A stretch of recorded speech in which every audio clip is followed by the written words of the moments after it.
다시 카메라에 네, 다시. 네, 안녕하십니까, 이재준입니다. 오늘 제가 발표할 것은 리날 안조 마이오라이포마에 대해서 발표하겠습니다.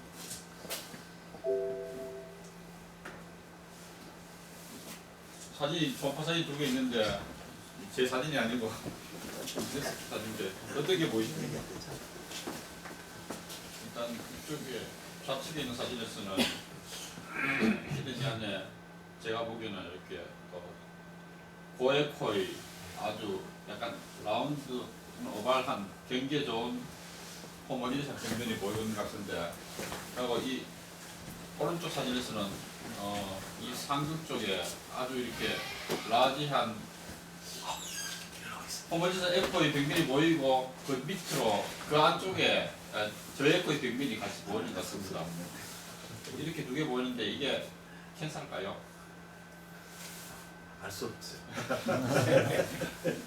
예, 두 사람 다 안조 마이오라이포마 환자고, 이거는 스모랑 우리 안조 마이오라이포마 우리가 많이 볼 수 있는 안조 마이오라이포마, 이렇게 나오면 이 안조 마이오라이포마인지 사실은 캔서인지 디자이가 쉽지는 않습니다.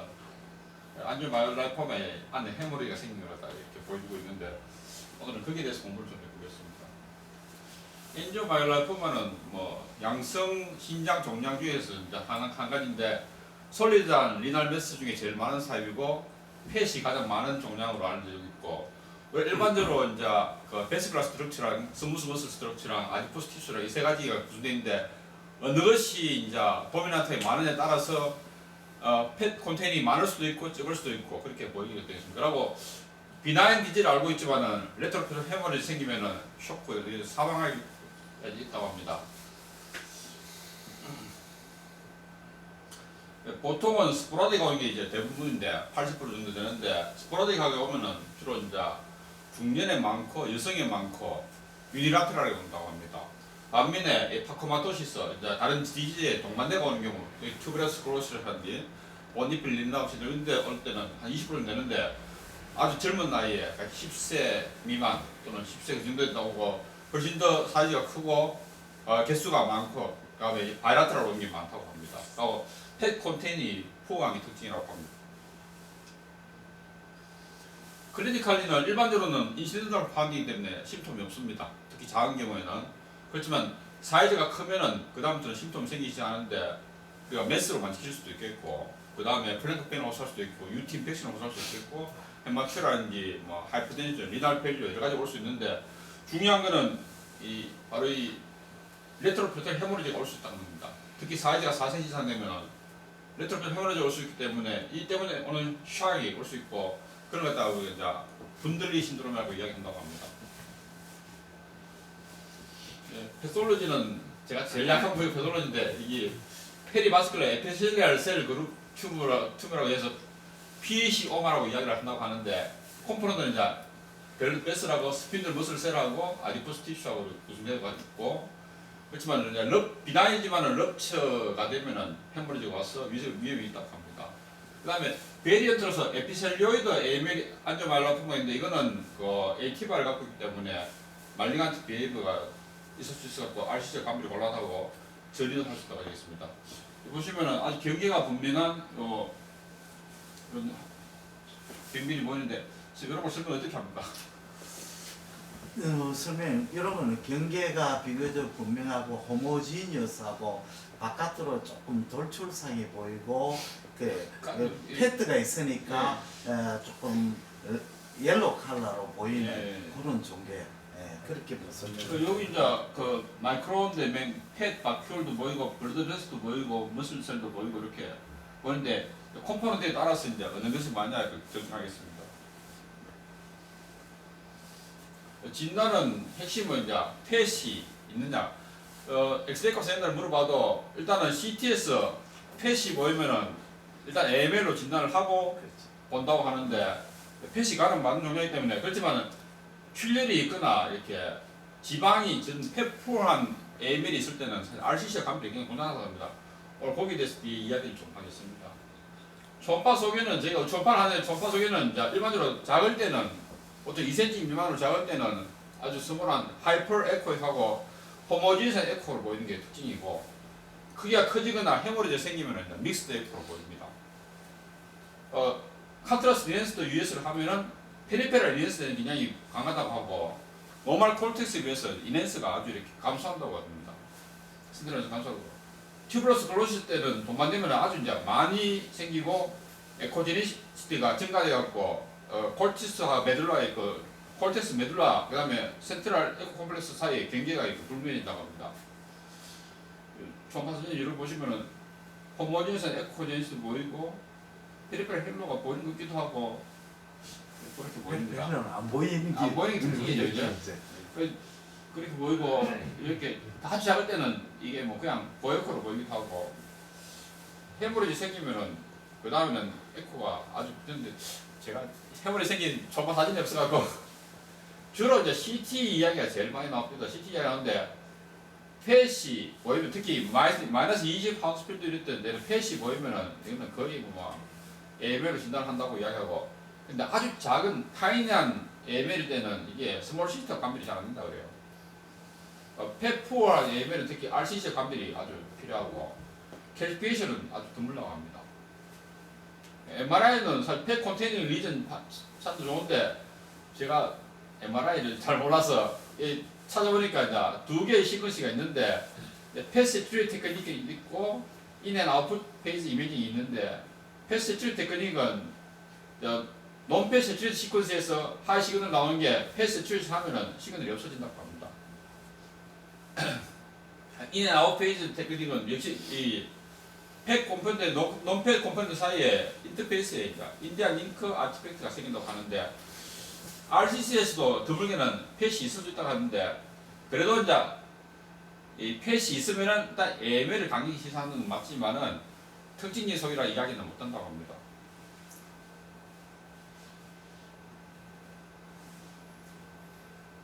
RCC에서 특히 마크로스코피 펫이 있을 때는 이게 어시피게이션이 존재할 때 펫이 보이지 어시피게이션 없을 때는 펫이 보이지 않는다고 합니다. 그래서 어시피게이션 없이 펫이 보이면은 이거는 전부 다 AML이라고 이야기한다고 합니다.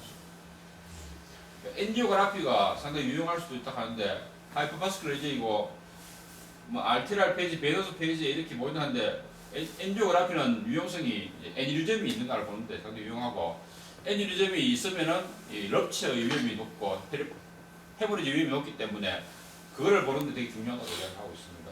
치료는 일반적으로 필요 없지만은 매스가 커지는지 확인하기 위해서 파울롭은 꼭 필요하다고 이야기하고 있습니다. 그렇지만은 그 책에 따라서는 2cm 이하의 아주 작은 AML은 그 파울롭은 필요 없다고 이야기하는데 특히 이제 4cm 이하의 큰 매스나 정상이 있는 데는 미리 엠볼리션 하거나 파셜 레프로토미 하면은 출혈을 좀 막아주지 않겠나 이야기하고 큰 경우에는 에머전시 엠볼리션 하기도 한다고 합니다.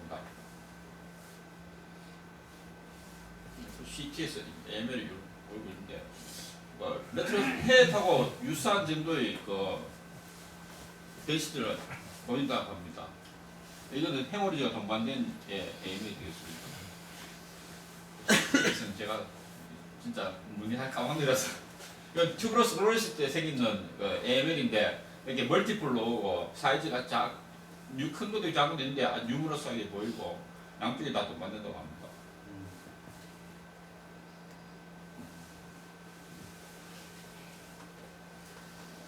요거는 MRI 사진인데 요게 T1 페이지, 요것도 T1인데 요거는 펫 세츄레이션 했는 기고 요거는 안 했는 기고 이렇게 되는데 펫 세츄레이션 안 했을 때는 이렇게 고에코 시그널, 하이 시그널을 보이다가 펫 세츄레이션 시그널이 없어진다고 이렇게 아마 DD를 한다고 DDS는 티피컬할 때는 필요가 없는데 에티피컬한 특히 펫4 AML 때는 라이포살코마, 레트로필 라이포살코마 DD를 해야 된다고 이야기를 하고 있고 특히 칼시피케이션이 있으면은 라이포살코마, 콜텍스 네로크리네마이 들어가면은 AML 뭐 그렇게 DD를 한다고 합니다. RCC에도 펫이 있으면 조금 다음에 이야기하겠습니다. 윌럼스 투머라든지 온코사이투마하고도 판별해야 한다고. 이때도 다 펫이 있을 수 있다고 돼 있더라고요. 자, 펫4 AML RCC에 대해서 오늘 공부를 좀 해보겠습니다. 이거 김재 쌤이 저번에 RCC에 대해서 강의를 많이 해주셨는데 이미지 파인딩은 펫4 AML의 이미지 파인딩은 첫째 언니네스 CT에서 파리티마보다는 어트리뷰션이 높다는 겁니다. 그 다음에 이제 콘트라스트 이네스 CT에서 호모지니스 이네스 된다 하는 거. 에멜 특징이라고. 예, 호모지니스 중요한 소리입니다. 초음파에서 역시 호모지니스 에코지니스를 보인다 하는 게 특징이고, 여기 이제 하이 튜머 어텐듀션, 호모지니스 이넨스먼트, 미니마토 튜머 이넨스먼트 이런 쭉 써놨는데, 요 각각에서 자 하이 튜머 어텐듀션 보이는 거는 에멜이 더 많고, 호모지니스 이넨스먼트는 특히 에멜을 더 세세하고, 하지만 튜머 이넨스먼트의 그 어마운트, 민 어마운트는 이게 RCC가 더 높다고 합니다. 근데 대부분 와이드레디라서 별 그건 없는데 좀 더 RCC 높다라고. 튜머 이넨스 패턴은 AML을 주로 프롤롱드 이넨스 패턴을 취한다면서 RCC는 얼리 와시 업 패턴을 취한다고 합니다. 칼시피케이션은 AML은 높고 RCC는 한 30% 정도에서 보인다고 합니다. 남녀 성비는 RCC는 남자에 좀 많고 AML은 여자에 많다고 합니다. 에이지 디퍼런스는 없었습니다. 자, 그럼 폐푸어 AML을 의심하는 가장 시급한 프리딕트는 뭐냐?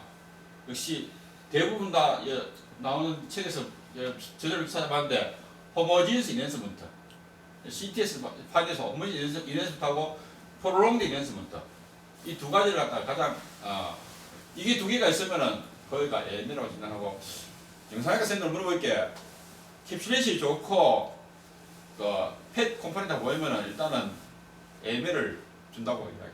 자기들도 뭐 거기에 대해서 뚜렷하게 뭐 디디한 데 대해서 이야기는 못하고 그렇게 이야기하고 계시는데, 제가 좀 찾아보니까 호모지니스 이넨스먼트하고 프롤롱드 이넨스먼트가 같이 동반됐을 때 포지티브 네거티브 밸류 보니까 91% 80% 상당히 높습니다. 이 AML에서 보면은.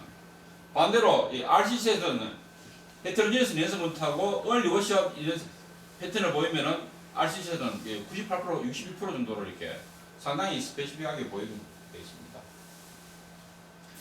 근데 RCC 서브타입에 따른 CT 파인을 보면은 파필라리나 크로모포브 RCC에서는 호모지니스 하지만은 렌스가 컨벤셔널보다 위크하다고 여기에 이제 그렇게 이야기되어 있고요. 얼리 와시업 보인다고 합니다. 인트라튜머럴 칼시피션 보이기도 하고. 그럼 AML이 안저마이오라이파마 한다는데, 그러면은 안저마이오라이파마는 비난을 하는데 그래도 레트로피트 헤머지 생기고 쇼크이 올 수 있으니까 그걸 얘기할 수 있는 인자가 없을까? 거기에 나온 게 이 세 가지입니다. 튜머 사이즈가 진짜 중요하다고 하고요. 사이즈가 특히 4cm 이상 될 때는 우리가 헤머리지 위험이 있다고 이야기하고, 엠블리스 하거나 네프로팅 하는 게 좋겠다고, 파시얼 하는 게 좋다고 이야기하고, 요거보다 더 중요한 게 애니리즘입니다. 인트라튜머랄 애니리즘이 있으면은 이거는 헤머리지 위험이 아주 높다고 이야기하고 있습니다. 그래서 사이즈도 중요하지만 이게 더 중요하다고 이야기하고, 애니리즘의 사이즈가 5mm 이상 되면 이게 튜머 사이즈보다도 더 스페시픽하다고 이야기하는데, 애니리즘 사이즈가 5mm에서 되는 게 거의 헤머리지 있는 환자의 100%에서 보인다고 이야기하고 있습니다. 그래서 AML 환자에서 럽처를 얘기한 좋은 예라서 이 세 가지를 갖다 보고 있습니다. 그래서 콘트라스트 CT에서 CT는 안조에서 슈드 엔진이 보이면은 이거는 라이프 스레트닝한 헤모리지의 프리딕트이기 때문에 이미디어트 엠볼리시 하는 게 좋다. 그렇게 되어 있고, 특히 심통 있는 AML에서 엠볼리시 하면은 튜머 그로스라든지 스폰지에서 럽처를 예방하는 데 도움이 된다고 합니다. 네, 이상입니다. 수준이 너무 높고 근데 이제 우리 영상이학과 사실 김대생 좀 설명 좀. 제가 CT나 이쪽을 잘 몰라서 그런데 혹시 이에 대해서 뭐 이야기 좀 강경생 혹시 아시는 분 없으십니까? 좀 별로 알 거 없습니다. CT상에서는 펫이 저액고로 그러니까 로우 덴시티로 나오거든요. 하우스빌드 유니트로 해갖고 우리가 이제 마이너스 20, 그렇죠. 마이너스 20으로 보이면은 이거는 뭐 거의 이상 보이면은 거의 확실하다고 이야기하는데. 거기 헤모리지는 약간 높죠. 덴시티가 높아지거든요. 예, 주변에 마진에 보면 이게 덴시티가 높아지는 거는 주요 상당히 전체적인 펫 덴시티에 헤모리지가 있다는 거. 예. 이넨스 안 했을 때도 예. 그렇고. 그다음에 이제 이것도 마찬가지고 여기 보면 다 배터리가 중간중간에 많이 보이는 게 다 예. 그것이 다 아주 자꾸 요 보시면은 자 근데 저 MRI 제 친구 이야기는 MRI는 그 복부에서는 잘 사용을 안 하는데 이게 이제 특히 폐콘텐 리전 볼 때만 이게 쓰지 일반적으로 대학병 아니고 개인원에서 의성학에서 MRI로 이렇게 하지는 않는 것 같습니다. 시간이 많이 이는 아웃페이스 테크닉이나 그 패스줄 테크닉을 잘 사용하지 않다고 이야기하는데 대학에서는 많이 사용하는지 모르겠는데 대학에는 필수적으로 하죠. 예 그래서 왼쪽 사진이 T1인데. 그렇죠. 이쪽 T1인데 T1. 자 예, 패스줄 하면은 이게 고액으로 보이다가 사시간을 보이는 게 패스줄 하면 없어진다는 거지. 그래서 츄레이션이 되면은 시그널이 드랍되기 예, 때문에 시간 들어갔으니까 그러니까 이게 고에코로 패시 원래는 T1, T2 다 고에코로 하이 시그널을 보이는 이게 것이 이제 시그널이 반대로 되는 네, 거죠. 반대로 되는 거죠. 그러니까 저게 이제 시그널 드랍이 되면은 저 부분은 드랍되는 부분은 백 컴포넌트다. 예, 이걸 얘기하는 것이고 인페이스 아웃 오브 페이스는 아까 인페이스 아웃 오브 페이스 때 인디아 잉크 피라미드 보인다는 거예요. 예. 여기 보면 가 쪽에 여기 보면은 요거 여기에 예. 그러니까 노말 티슈하고 엔조 마요 라이포마 사이에 경계 부위가 이렇게 잉크로 끄는 것처럼 검게 이게 색깔이 변하는 거예요. 요 예. 경계가 지워지는 게 요걸 가지고 얘기하는 겁니다. 인디아 예. 잉크 피라미드라는 건 요걸 예. 얘기하는 거고 시그널 드랍되는 것은 전체 요 시그널 자체가 전체가 이 흰 것이 검게 보이는 것이고 예. 그 차이거든요. MRI에서 뭐 보통 뭐 펫이나 헤모라지냐 감별하기 위해서 예. 그 패스 프레시를 많이 하거든요. CSF로 봐서는 T1 같은 아, 요거 CS 뭐 하얀색이요. T1부터 있는 CSF CSF 까맣게 나고. 네. T1 근데 실제로 소음파에서 아까 그러면은 CT는 다 보내실 거 아니에요? 네. 안지오라이프마에 아주 하이리한 그런 의심 아니면 CT까지 찍으시지 않습니까? 그걸 직접. 그래서 CT에서 뭐 펫이 나오면 아까 전에 그 그렇죠. 안지오라이프마를 네, 진단하시는 네. 거죠. 네. 리피드 푸어 안지오마이라이프마는 빈도가 그렇게 흔하지 않잖아요. 그렇죠. 굉장히 더 빈도가 그렇죠. 안 하는데 그렇게 뭐 거기 그런데 많이 하는 자 거. 컴포넌트가 많이 따라서 펫이 많이 없는 엔진 마이너가 있을 수 있기 때문에 그런 게 나왔을 때 사실은 우리가 RCC 사실 그런 경험이 있을 수 있는데 우리가 RCC라고 해서 보냈는데 수술했는데 비나이 나오면 사실 참 굉장히 당황스럽거든요. 그래서 이제 초음파나 CT에서 보면은 이렇게 이런 수술이 나왔을 때는 이게 더 가능성이 많다는 거죠. 호모니지산 인앤서부터 보이고 프롤롱단 인앤서 보이면은 RCC보다는 AB의 가능성이 회포 AB의 가능성이 많다는 거고 그런 게 있을 때.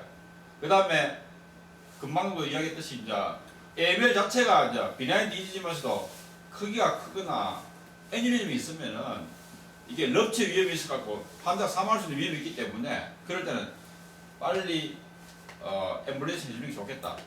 그런 그러면 이야기가 증상이 없고 사이즈가 4cm가 넘으면은 애니리즘이 없고 애니리즘도 없고 증상도 없는데 사이즈만 4cm가 넘으면 그 치료를 해줘야 됩니까? 외질이 섹션 많이 하던데. 일단은 그 여기서 이야기하는 건 그 중에 한 개라도 사이즈가 크기만 커도 파셜 레퍼터미를 해주는 게 좋겠다고 이야기를 하고 있고요. 그 다음에 그 사이즈보다도 여기서 애니리즘을 더 이제 중요시 여기던데 심통이 있고 저런 게 있으면 당연히 이는 빨리 그 엠블리션 해주는 게 좋겠고 엠블리션은 사실은 이게 우리가 한다고 필요로 완전히 막는 건 아니기 때문에 엠블리션 있는 고기만 이렇게 카테트 영역하기 때문에 그 하는지 하여튼 환자의 럽체를 예방하고 하는데 도움이 된다고 이야기를 하고 있습니다. 해물 자체가 되게 위험하다고. 굉장히 위험해요. 네. 메트로토님으로 가능성을 보고 이제 4cm 이상이면은 미리 일반적으로 AML 하면 우리가 아마 비나이라 생각하고 별 생각 안 하는데 그래서 2cm가 넘어가면 여기는 파울로 하는 게 좋겠다고 파울로 정식하는 게 좋겠다고 그렇게 말씀드립니다. 1cm 미만의 작은 거는 2cm 초음파만 찍고 CT를 찍으면 찍기 전 2cm 한 번은 해보는 게 좋겠죠. 일단 저 같으면은 메스가 보이면 한 번은 일단 한 번은 CT를 CT 찍어봐야 돼. CT를 해봐야죠. 이니시얼 해갖고 AML 나오면은 작은 거는 뭐 굳이 뭐 CT까지 필요 없죠. 1cm인가? 안 해보면 애웬인지 아닌지를 모르잖아요. 모르니까. 1cm 미만으로도 베이스라인으로 한 번은 찍어야 한 번은 돼요. 찍어요. 난 받을 수 있는 게 RCC도 그렇죠. 보호해 보호해 수 수 있잖아. 있잖아요. 네. 저도 예전에 그 절대로 환자 다른 데서 많이 땡기다 왔는데 그냥 랩터 라이프만 필리핀 환자를 갖다가 했는데 초음파에서 진짜 1cm쯤밖에 안 되는 스몰한 하이포역에 맸었는데 보냈더만 CT 보냈더만 RCC더라고요. 그렇지. 수술해갖고 환자 그분이 우리 집에 도움을 많이 줬습니다. 잘 발견해가지고. 저는 두 가지 질문이 있는데 예. 첫째는 왜 안지오 라이포마 구체적인 질문인데 왜 안지오 라이포마가 신장에 생기지 왜 라이포마가 아니라 안지오하고 라이포마가 같이 되는 그 특별한 이유가 있는지 그게 좀 궁금하고 그거는 제가 한 사람이 있는데 간에 지금 그건 다 팩 컨테이너 일부에 중에 있습니다. 있어요. 일부에도 그래서 있어요. 그게 안지오 라이포마인지 라이포마인지 모르겠는데 그런 때는 또 좀 그게 레어한데 그래도 레어하지 않습니까? 간은 심장보다가는 간도 안지오 라이포마가 있는지 안전 있어요. 많이 있습니다. 감시도 있습니다. 예. 그래도 그것도 결국 초음파만으로는 우리가 DD가 안 되고 이 결국은 CT를 하셔야 될 겁니다. 엔지오마이를 그래서 이게 그 안지오 마이올라이포마는 사실은 아까도 이야기했듯이 구성 성분이 세 가지 아닙니까? 이렇게 세 가지 중에서 베슬이 많을 수도 있고 스무스 머슬이 많을 수도 있고 아디포시티브스가 많을 수도 있는데 멋이 많이 돼서 에코넷에 따라 달라지겠죠. 그렇지만 일반적으로는 작을 때는 호모닌상이 이제 일반적으로 특징이고, 특징이고 해머리지 생기거나 뭐 다른 게 생기면은 이제 에코가 변할 수도 있겠지만 일반적으로는 호모닌상 CT도 마찬가지고 호모닌상 보이는 게 일단 기본적 특징인 것 같습니다. 사이누스보다 같거나 약간 높은 에코를 그렇죠. 보이고 예. 그렇지. 그 디파인 되는 거는 이제 작을 때는 웰 디파인 돼 있고 네. 커지면은 일 디파인 될 수 있거든요. 그래서 그냥 작은 것끼리 비교할 때는 리날세신 슈더캡시스가 좀 디파인이 좋고 AML은 상대적으로 일 디파인 하다 하는데 AML도 작을 때는 웰 디파인하고 커지면서 일 디파인이죠. 그 다음에 이제 호모지네스 하다 하는 거는 RCC는 인터튜머럴 시스트나 캐시피케이션이나 이런 게 있을 수가 있다 하는 그 상대적인 쪽에서 호모지니어스다 하는 그런 특징을 얘기하고 캐시피케이션이 있으면 거의 RCC로 의심해라 이런 정도니까 캐시피케이션이 없다 하는 게 좀 특징이 될 수 있고 그런 게 서로 비교되는 거죠. 그 아까 엔지오마이를 표현을 기준이 아니고 우리 몸의 모든 조직에 다 생길 수 있습니다. 모든 결국은 조상이 뭐냐면 그 아까 팻이나 아까 그 머슬이나 또 뭡니까? 베슬은 다 조상이 똑같습니다. 네. 그 조상은 라운드 셀에서 시작했어요. 라운드에서 디프렌시에이션 해가지고 팻도 되고 머슬도 되고 보온도 되고 카트리지도 되고 심지어 RBC 블러드 베슬도 그게 되거든. 족보 같은 거래. 그 종양이 보면 모든 그 커넥티브 티슈가 마지막으로 이제 역행을 돼 가지고 아주 푸어한 그런 디프렌시에이션 되면 라운드 셋이 그렇죠. 그러니까 또 조상이 같은 겁니다. 그 조상 같은 조상에서 어떤 놈은 일로 분화되는 거예요. 예. 그러면 사실은 이제 제가 옛날 이야기 또 늘 하지만 지금 다 10년 넘었습니다. 그 당시에는 이제 MRI가 좀 잘 안 되고 CT 조금 그 할 때인데 우리 병원에 수원에 계시는 우리 후배님이 내과 선생님인데 누님이 우리 병원에 오셨어요. 그때 내 초음파를 딱 해보니까 조금 그 당시에 이제 약간 임프레션을 뭘 붙였냐면 RCC로 붙여놨어요. 붙여놓고 이제 CT를 보냈더니 CT 방사선과 선생님도 또 RCC 크고 진단을 했어요. 그 다음에 그 환자를 또 뭐 대학 모 병원에 이제 종합병원 보냈는데 거기에서도 RCC가 토탈 레벨 맷은 좀 컸어요. 컸는데 어퍼폴이 있었고 웨지 리섹션도 충분했는데 토탈 날려버려요. 바이옵시가 났는데 엔지오마이올라이포마 났어요. 근데 더 웃은 게 그 사진을 가가지고 영상예약 가져갔거든. 영상에 선생님 보더니 왜 내가 RCC로 진단된지 모르겠다 하면서 이거 엔지오마이올라이포마인데 이거 왜 내가 RCC로 본인이 잘했으니까 그게 뭐냐면 결국은 우리 내과 의사가 임프레션 잘못 주면 계속 영상의학과 통과 비뇨기과 통과 다 통과되가 마지막에 걸리는 병리가 있습니다. 그래서 첫 임프레션이 굉장히 중요한 것 같습니다. 그때 아마 엔지오마이올라이포마 줬으면 영상의학과도 엔지오마이올라이포마 다 됐을 거예요. 한번 삐끗 잘못 걸리면 끝까지 가게 될 것 같습니다. 예. 수고 많이 했습니다. 지식이 너무